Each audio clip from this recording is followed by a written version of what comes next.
তীব্র গরমের পর কালবৈশাখীর সাথে আসছে আরেক বিপদ, বজ্রপাত। অন্যান্য বছরের তুলনায় এবার বজ্রপাতের ঘটনা বেশি ঘটবে বলে আশঙ্কা করছে আবহাওয়া অধিদপ্তর। দুর্যোগ ব্যবস্থাপনা অধিদপ্তর বলছে প্রতি বছর কমপক্ষে ৩০০ জনের মৃত্যু হয় এই বজ্রপাতে। বিশেষজ্ঞরা বলছেন এই বিষয়ে দুর্যোগপ্রবণ এলাকায় সচেতনতার পাশাপাশি নিতে হবে নানা ব্যবস্থা। বাংলাদেশে এপ্রিলের তীব্র গরমের পর মিলেমিশে আসে কালবৈশাখী ঝড় আর বজ্রপাত। গরমে বাতাসে জলীয় বাষ্প বেড়ে যাওয়ার পর ঠান্ডা বাতাসের সংস্পর্শে আসলেই মূলত তৈরি হয় বজ্র। এবার তীব্র গরমের পর বজ্রপাতের ঘটনা বাড়বে বলে জানিয়েছে আবহাওয়া অধিদপ্তর।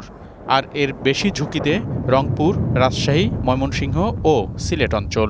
আর যেহেতু ভূপৃষ্ঠ অনেক উত্তপ্ত, অ্যাটমসফিয়ার অত্যন্ত উত্তপ্ত, এই সময় যদি বজ্রপাত যেগুলো হতো, বজ্রপাতের তীব্রতা বেশি হওয়ার সম্ভাবনা বেশি। আর বজ্রপাতের ওদের নেচারই কিন্তু সেই আর্থিং হয়ে যাওয়া। আর্থিং হইতে গেলেই কিন্তু ভূপৃষ্ঠের দিকে চলে আসবে, তীব্রতা বেড়ে গেলে কিন্তু প্রাণহানির আশঙ্কা থাকে। দুর্যোগ ব্যবস্থাপনা অধিদপ্তরের হিসেবে প্রতি বছর গড়ে কমপক্ষে ৩০০ মানুষ বজ্রপাতে মারা যায়। প্রায় ৩০০-র মতো লোক মারা যায়। ১৮-১৯টা জেলাগুলো বেশি বজ্রপাতে, ওই এলাকাগুলো বেশি মানুষ মারা যায়। অনেকে না জেনে গাছের নিচে আশ্রয় নেয়, কিন্তু উঁচু গাছের কাছেই যখন যাবে তখন কিন্তু তার জীবনের ঝুঁকিটা আরও বেড়ে যায়। খোলা মাঠে দাঁড়িয়ে থাকা যাবে না, লোহার ডান্ডাওয়ালা ছাতা ব্যবহার করা যাবে না। যতটুকু সময় পাওয়া যায় তার মধ্যে কিন্তু তার প্রস্তুতি নিতে হবে, তাকে সেফ সাইডে যেতে হবে। দুর্যোগ ব্যবস্থাপনা বিশেষজ্ঞরা বলছেন বজ্রপাতের দুর্যোগ প্রবণ এলাকায় জনসচেতনতার পাশাপাশি নিতে হবে নানা ব্যবস্থাপনা।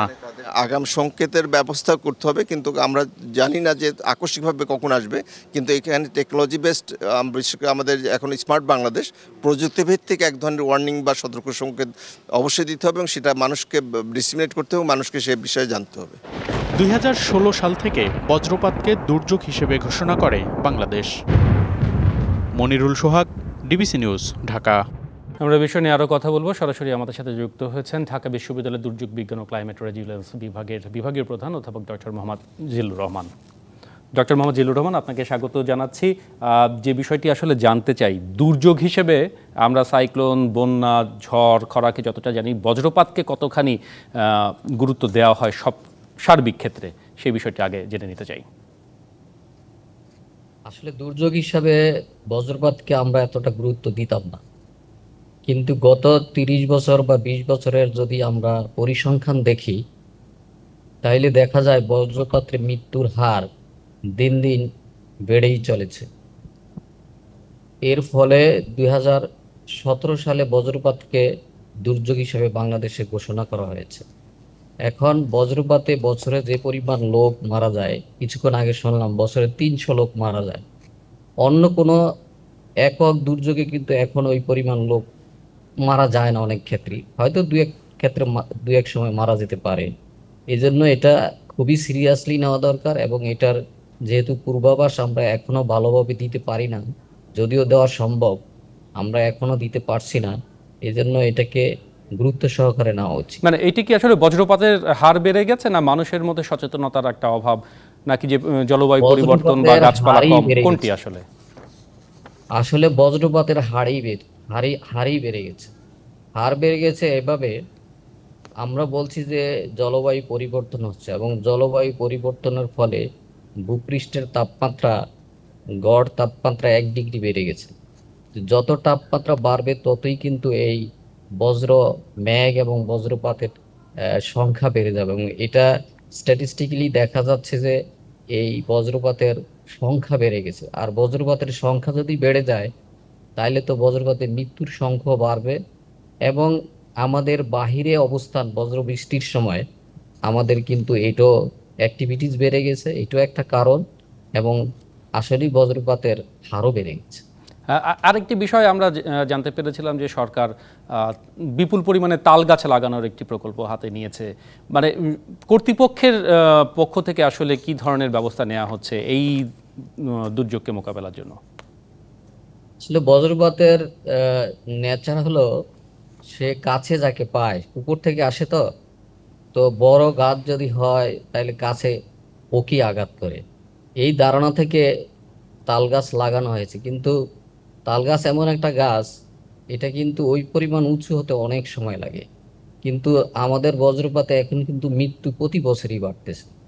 এজন্য তাল গাছের ওই প্রকল্প সম্বন্ধে আমি জানি না, কিন্তু এটাও যদি তাল গাছ যদি হয়ও, এটা কিন্তু আগামী 30-25 বছর লেগে যাবে। কিন্তু এই 25 বছর আমরা কি করব? এই 25 বছর কি আমরা জনগণকে রক্ষা করব না? আমাদের রক্ষা করার প্রসেসটা করতে হবে। এই এই বিষয়ে জনসচেতনতা তৈরির বিষয়টিতে আসলে কতখানি এগিয়েছে সার্বিক ব্যবস্থা যদি বলি? জনসচেতনতা, এখন তো মিডিয়া অনেক স্ট্রং, অনেকগুলো আমাদের টিভি চ্যানেল আছে, আমাদের এই যে ফেসবুকিং আছে, আরো অন্য সোশ্যাল মিডিয়া আছে। আমরা যদি সতর্কতা কিন্তু কয়েক ঘন্টা আগেও দেওয়া যায়, কয়েক ঘন্টা আগে না দিলেও আমরা কিন্তু আগেও বলতে পারি, 12 ঘন্টা আগে বা 15 ঘন্টা আগে, আগের দিনও আমরা বলতে পারি যে ওই এলাকায় বজ্রপাত হবে। এইটা যদি আমরা, এই মেসেজটা যদি ওই এলাকার জনগণকে দিয়ে দিতে পারি, এই সময়টা এই সময়টাতে যাতে তারা বাহিরে না থাকে, এবং যারা ফার্মার বা যারা কৃষক, তারা তো অনেক সময় খেতে খামারে কাজ করে, হঠাৎ বজ্রবৃষ্টি শুরু হয়ে গেলে, বজ্রপাত শুরু হয়ে গেলে আস্তে আস্তে হয়তো সে বজ্রপাতের মধ্যে পড়ে যায়। এই জন্য আগেই যদি আমি সতর্ক করে দেই কয়েক ঘন্টা আগে, তাহলে কিন্তু সে নিরাপদে থাকতে পারে। বাড়িতে যদি থাকে তাহলে বজ্রপাতে মৃত্যুর হার কমে যাবে। সচেতনতা অবশ্যই আমাদের বাড়াতে হবে। জলবায়ু পরিবর্তনের প্রভাব মোকাবেলার জন্য বিশেষজ্ঞ পর্যায় থেকে বিভিন্ন রকম মতামত দেওয়া হয় গাছ লাগানো, পরিবেশ রক্ষার ক্ষেত্রে। যদি সুনির্দিষ্টভাবে বজ্রপাত এই দুর্যোগটিকে বলা হয়, তাহলে আসলে বিশেষজ্ঞ হিসেবে আপনার পরামর্শ কি? বজ্রপাতে যে পরিসংখ্যানে দেখা গেছে, মানে ইউএসএ তে একটা রিসার্চ, এটা খুব বিখ্যাত জার্নালে প্রকাশিত হয়েছে, সায়েন্স জার্নালে। ওখানে দেখা গেছে 1 ডিগ্রি তাপমাত্রা বেড়ে গেলে 12% বজ্রপাতের সংখ্যা বেড়ে যাবে, 12%।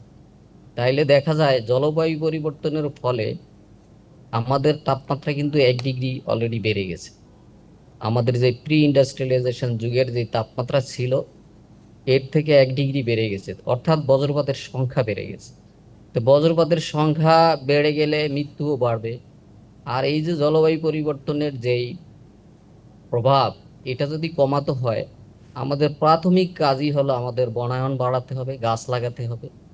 আর হলো আমাদের পরিবেশের যেই কার্বন ডাইঅক্সাইড এবং যেই গ্যাসগুলো আছে, যেই একটা বলি আমরা ইয়া, এই যে এই কার্বন ডাইঅক্সাইড, কার্বন মনোক্সাইড এবং অন্যান্য গ্যাসগুলা এবং জলীয় বাষ্প, ধুলাবালি, এগুলা টেম্পারেচার ধরে রেখে বায়ুমণ্ডলের টেম্পারেচারটাকে বাড়িয়ে দিচ্ছে। তো এগুলা যদি কমাতে হয়, আমাদের এই ভূপৃষ্ঠের এই বায়ুমণ্ডল, এই বায়ুমণ্ডল থেকে আমাদের কার্বনকে কমাতে হবে। এটাকে বলে ডিকার্বনাইজেশন। এই কার্বন কমানোর বিভিন্ন উদ্যোগ আমাদের নিতে হবে। একটা হলো গাছ লাগানো, আর একটা হলো রিনিউয়েবল এনার্জি আনা, যাতে ফসিল ফুয়েল, যেটা আমাদের জ্বালানি আছে, পেট্রোলিয়াম, গ্যাস, তেল এবং কয়লা, এগুলার ব্যবহার কমিয়ে আমাদের নবায়নযোগ্য জ্বালানি আনতে হবে।